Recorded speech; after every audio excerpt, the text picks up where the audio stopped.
So super excited for today's video. So I call it the low risk over under system. Now why is it called low risk? Because that's the most important part of the video.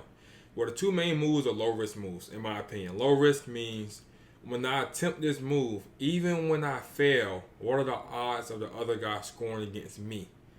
And especially when you're talking about feet to back moves, you also have to take into consideration what are the odds of me myself going to my own back as well when you're talking about throws, because we have a very weird relationship and thought process when it comes to throws in America, and that's why a lot of these guys be beating up on us so badly, right? So the two main techniques I consider to be a part of a low risk over under system is the drop whip over or the Iranian lat drop. I use the names interchangeably, and the hip toss. The reason why it's important to have feet to back moves here is because the feet to back portion of it, right? The threat of it is what allows all of these reactions to take place. Now I know it may look complicated, but I promise you guys it's not really complicated at all. I'm gonna break it down pretty simply. So let's get into it. Actually, let's get into it. So we're gonna have the drop whip over and hip toss. Just a few examples of these moves. I posted multiple videos about the drop whip over already. The hip toss is pretty self-explanatory. I actually haven't posted a video about Tamir O'Shur yet. I've been wanting to post a video about him for over a year. This will serve pretty much as my video because I'm going to go over all of his offense in this video as well. I'm also going to focus on world champion on Rahman Al-Muzah of Iran, and I'm also going to focus on Trent Hidley of NC State, five-time All-American, multiple-time NCAA finalist. So a few clips to drop whip over. Pretty basic technique. I'm starting to see it a bit more, but almost never see counters to this move. As more people do it, you will see more counters. This is Tamir O'Shur. He doesn't do the drop whip over, but he does do the hip toss. So Trent Hidley and Rahman Al-Muzah, they like the drop whip over or the Iranian lat drop. And Tamir O'Shur loves the hip toss, right? Both are very dangerous moves. Go feet to back. They're equally dangerous in folk style as well because there's less of a roll through component most of the time. So typically you get one of these moves in a folk style match, college or high school, you're getting 7 points. You're getting 3-point takedown, 4 points for the full set of back points. So first, let's read the top. Opposing wrestler will attempt to negate the over-under by taking away either your underhook or your overhook. Most people focus on taking away the underhook first if they believe they can. So that's the half of it that we're going to go over first. How do they negate the overhook? First, most common way is by pummeling against your underhook. And when they do that, they set themselves up for a drop throw by. This first clip, we're going to have Rahman Al-Muzah on the way to his first world title, or his only world title, against three-time world champion Haji Aliyev. So watch what happens. So he's in the over-under position. As soon as Haji tries to pummel in, he's going to hit a drop throw by. Just a throw by when you hit your own knee. And Haji Aliyev is just going to eat the mat. I mean, it falls right on his face. Here you have multiple-time All-American Peyton Robb versus multiple-time All-American Will Lewan. Same exact sequence here. Peyton Robb is in the over-under position. Lewan is going to try to pummel in. As soon as they get their hand in there, that's when they're compromised, and that's when they're set up for the drop throw by.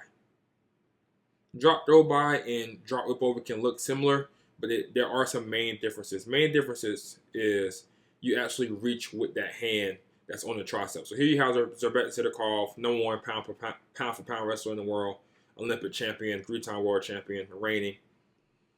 Here you see that on the drop whip over, that hand would still be on the tricep because you're going to pull the tricep down and try to keep the guy on his back. With a drop throw by, most of the time they're going to reach with that hand. It's not a necessity in order to be considered a drop throw by, but if you do see it, it's 100% a drop throw by, not a drop whip over, because they're reaching for that leg with that overhook hand. Here you have Ali Shabanov. Now Ali Shabanov, he's going up against two-time Olympic bronze medalist Begzad Abdurrahmanov. This guy Jordan Burroughs at the 2016 Olympics, but in the constellation bracket. He's going to try to pummel in, and then he just hits the drop throw by. Pretty easy technique.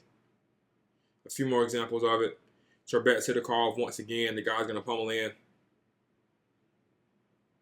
You have to time it. As soon as they start to pummel in, Make sure your feet are in the right place, and then they're setting themselves up for that move. Here you have Trent Hadley. This is 100. Now, Trent Hadley is good at both of them, just like Ramon Amuzad, the drop whip over and the drop throw by. In this example, you can see him actually reach with his hand instead of keeping that hand on the tricep. The lower body position, the body positioning once you hit the ground is also different, but sometimes it's kind of a combination of both. So I don't want you guys focusing on that too much and getting confused. This move is also low risk because even when you try it, the guy has to put all his energy and focus on defending it. He's not countering your move necessarily. So here you have Trent Hadley. This is going to be a drop whip over attempt when the guy's pummeling in.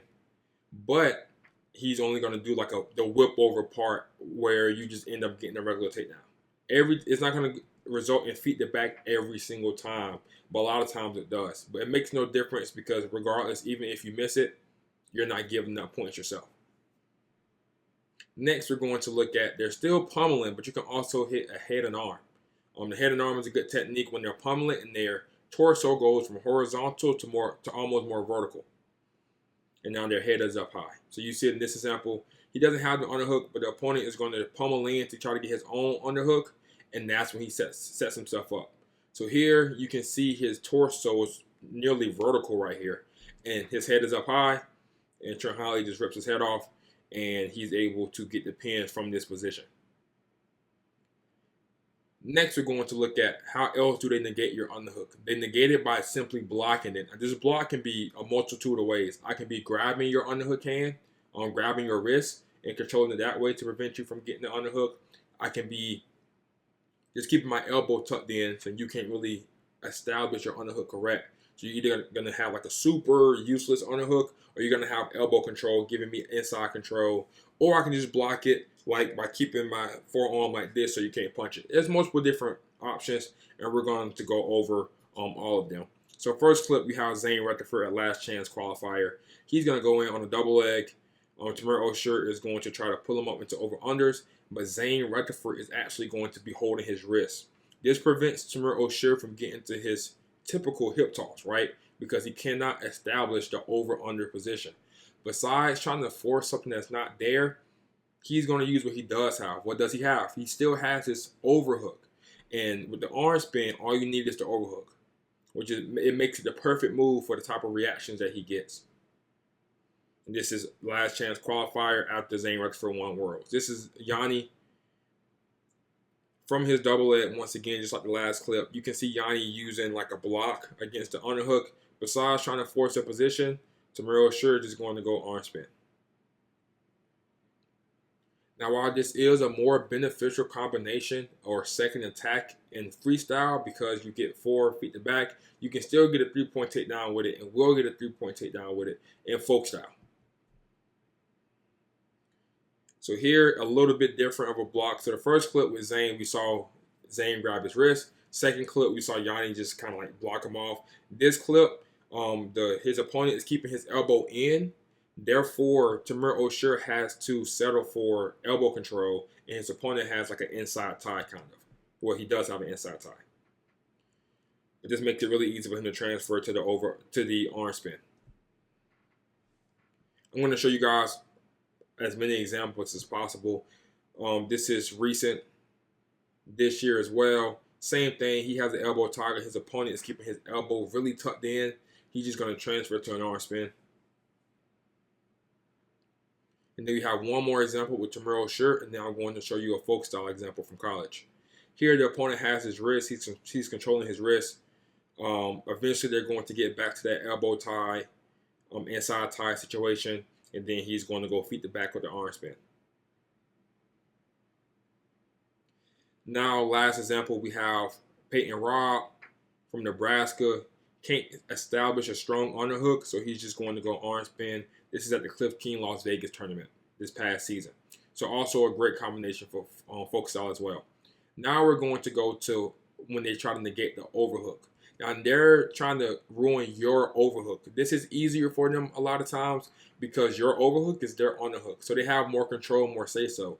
The first way they're trying to make your overhook non-existent is by taking it out or never putting it in and grabbing your elbow tricep instead. However, when they do that, they're giving you inside control.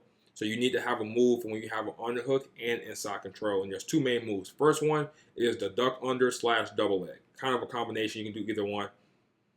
So here you have Mark Hall versus Trent Hodley. This is just to show you what I'm talking about. Mark Hall has the underhook, but he's going to take it out and grab his elbow instead. Now, this is a win for Mark Hall because Trent Hodley no longer has his bread and butter position, the over-under. But he's now giving Trent Hodley an inside tie.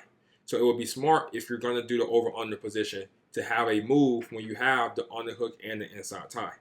I want to show you guys that because I know you're probably familiar with these two wrestlers. So now let's look at Tamir O'Shea. This happens to him a lot. He punches the underhook, gets the inside tie because he's wrestling All-American Lachlan Manil. Lachlan Manil refuses to underhook him back. Right, he can easily gonna get an underhook right now, but he doesn't want to because he doesn't want to give Tamir O'Shea the over/under. And when you get good at a feet-to-back move, your competition is going to hear about it, and they're going to have extreme reactions like this. So instead, he opts for grabbing his elbow. However, this gives Tamir O'Shea an underhook and an inside tie. That's not the only important part. Lachlan Manil's elbow is super high right here, and he has head position. This head position is actually giving Tamir O'Shea the space needed in order to hit the duck under or the double leg. The reason I point that out is because just having the underhook and the double leg, the underhook and the inside tie isn't enough. As you can see right here, Tamir O'Shea's opponent actually has an underhook and an inside tie. However, Tamir O'Shea's elbow is low, and neither one of them have head position. They're in the 50-50, right? So his opponent doesn't have the space to hit a double leg or a duck under from right here. If Tamir O'Shea had his forehead and his opponent's neck trap area, then that space would be there. But he doesn't. Lachlan Manil does. So this is how Tamir O'Shea is able to just go right underneath. Next clip is going to be from the same match. It looks the exact same. Underhook. Lachlan Manil has head position. So he has an underhook and inside tie. Same exact thing. Same exact thing. Has the space. You only can tell the difference between the different finishes. Next clip, Tamir O'Shea is down 6-3 with 25 seconds left. He actually wins his match. He has an underhook and the inside tie, and he's going to go right underneath. He gets this takedown and 2 gut wrenches to win 9-6, I believe. And last clip.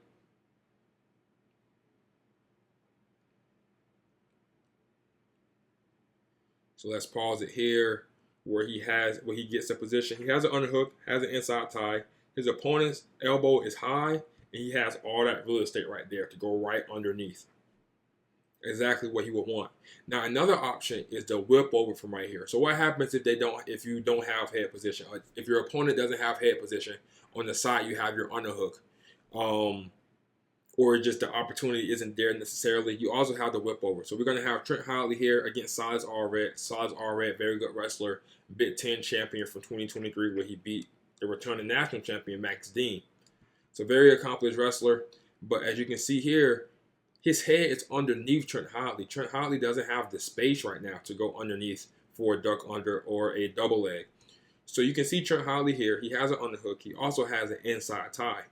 But Size Allred again doesn't have head position, and his elbow is low. So he's going to opt for a whip over instead, which is a great option.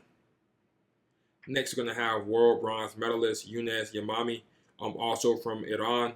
He's going to have the same position. He has an underhook, and he's going to get an inside tie. He's going to hit a whip over.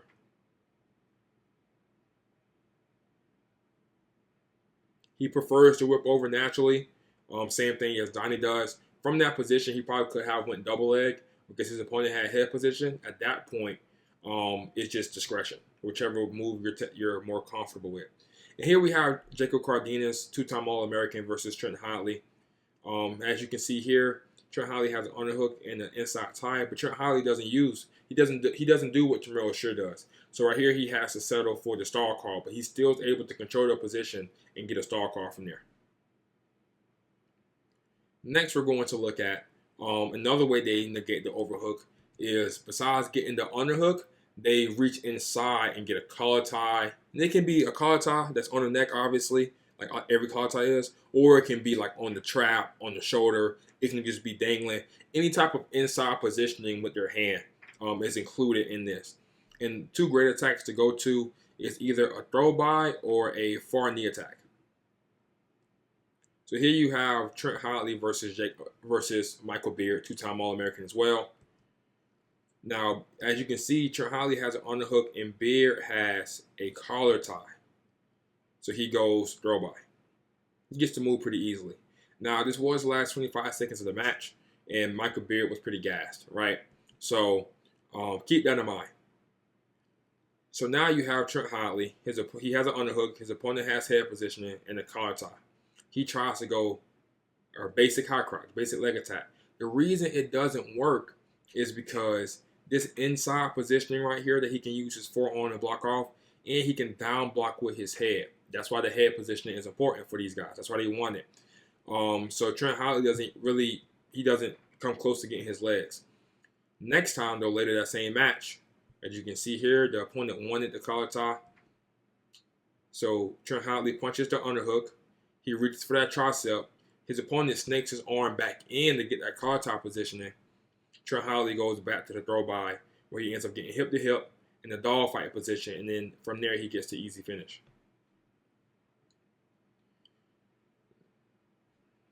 A few more examples. This is him against Evan Bachman, NCAA qualifier. Has a win over Younger Bastida from 197 last year. Or I guess 2 seasons ago at this point. You can see he goes far knee attack in that example. In this example, same thing. Inside positioning for his opponent, ends up going down to the legs. Now, in the Jacob Cardenas-Trent Hotley match, there was 3 stalemates from the neutral position.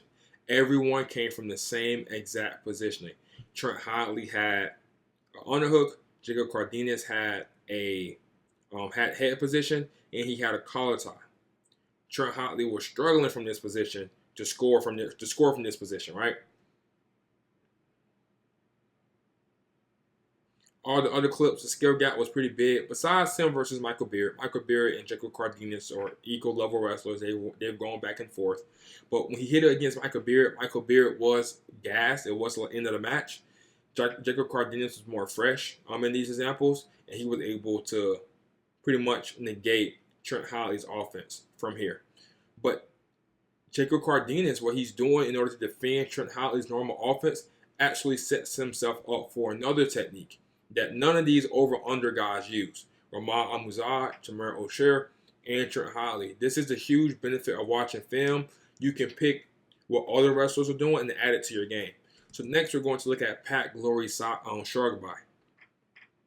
I call it Pat Glory's shug by because he's the only person I've seen do this move consistently. It's a very weird thing. He does it from an underhook and his opponent's collar tie, right? So here he punches the underhook and his opponent has the collar tie. So we're going to slow that down, obviously. So he punches the underhook. His opponent has the collar tie. So what he's going to do is just a basic shug by. Elbow facing the ceiling, fist facing the mat. Perfect shug by technique. Typically, you'll do this technique when both of you guys have a collar tie. But here he was able to do it from an underhook position. Now, Jacob Camacho was a really good wrestler, the wrestler he did it against. But I'm going to show him doing it against Vito Arujau, which I know you guys know. Underhook, Vito has head position, same thing. This is a move that works against very good wrestlers. Slow it down, underhook. Vito has inside hand positioning, and head position. Basic. Even when you miss this technique, this is Pat Glory versus Vito again. So Vito knows it's coming, right? Underhook for Pat Glory, head positioning for Vito. Vito's going to get that inside hand positioning. Hits the move. When they circle, you can always go down to the legs. And he finishes this attack as well. 2 more examples of this underhook shrug bar type of thing. This is just random wrestlers. Underhook, head positioning, collar tie, shrug by.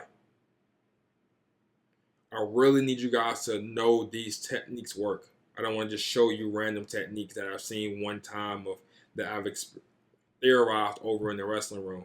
Now you have Yanni. This is Yanni, freshman Yanni, on the way to his first NCAA title.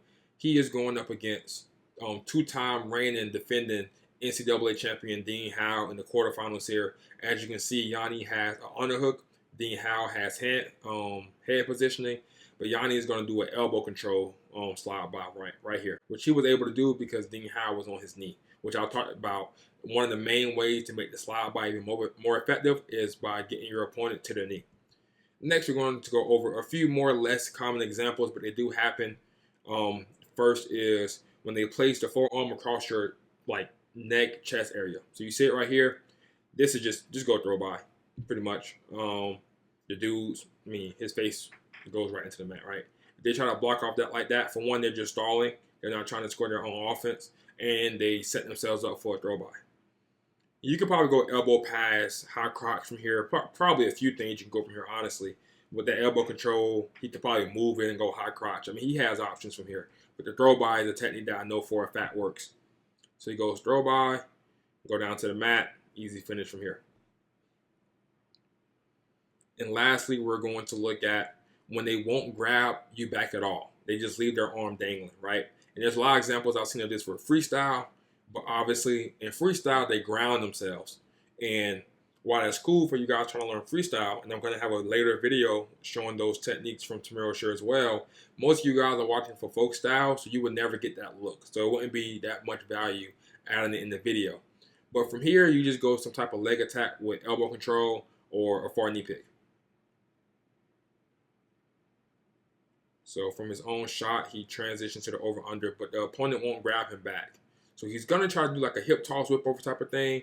Doesn't work, and then he just chain wrestles into a beautiful elbow pass, far leg attack, right? So you can see here, his opponent doesn't have anything. Doesn't have an underhook, doesn't have a collar tie, doesn't have an elbow control or inside tie, nothing. He's just leaving that arm dangling. So from right there, you have tricep control, guys, elbow control. Just attack the far leg, right? You're pushing it over. Really good technique. Next, we're going to see, and this is a match between two All-Americans, by the way. This was a 7th and 8th place match at Cliff King, Las Vegas. It ended up being the same exact 7th and 8th place match at NCAA tournaments. These are two All-Americans wrestling.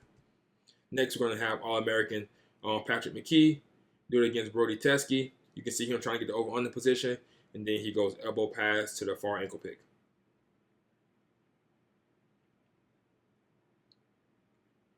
So in my opinion, a move that will also work really well from here, if you have an underhook and they're leaving their arm dangling, is the arm drag. That will be very clean from this position as well. So this is how you build a low risk over under system. This is great. I have a whole academy coming out with 10 series. I'm going to be adding mini series every month. And one of the courses is this low risk over under course. I show the techniques myself as well as add multiple clips underneath each video, so you guys know for a fact it works. So go ahead and look at that. It's Earn Your Gold Academy. Hope you guys enjoyed the video. I want to see more American wrestlers, more high school wrestlers, more collegiate wrestlers. So wrestling from the over-under position. It's a great position to wrestle from, and it's one of the only positions that we encourage wrestlers to run from, and I want to change that. So thank you guys for watching the video, and see you on the next one.